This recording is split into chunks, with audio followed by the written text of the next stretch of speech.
Government girls high school तुंग में parents teachers school management committee PTSMC की 3 रोज़ा तरबती workshop इख्तिताम पज़ीर हो गई।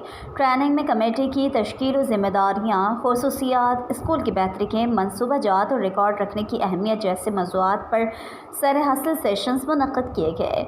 इख्तितामी तकरीब में MC चेयरमैन अमीन कुरैश, नबील महमूद, जहांगीर हफीज़, रहीम मलिक और दीगर मुअज़्ज़िज़ीन ने शिरकत की। इस मौके पर शुरका को असनाद भी तकसीम की गई। तकरीब से खिताब करते हुए MC चेयरमैन ने गवर्नमेंट गर्ल्स हाई स्कूल तुंग के लिए 20 लाख रुपए की स्कीम का ऐलान किया। पीपल्स पार्टी तुंग के रहनुमा नबील महमूद ने स्कूल के लिए फ्यूल की मद में 10,000 रुपये नकद इमदाद फराम की, जबकि मोची बाजार प्राइमरी स्कूल के लिए सोलर पैनल की तनसीब का ऐलान भी किया। शुरका ने इस इक़दाम को इलाके की तालीमी तरक्की के लिए खुशाइन करार दिया और इस अज़्म का इजहार किया कि कमेटी और मकामी क़यादत के बाहमी ताउन से स्कूलों के मयार तालीम में नुमाया बेहतरी लाई जाएगी।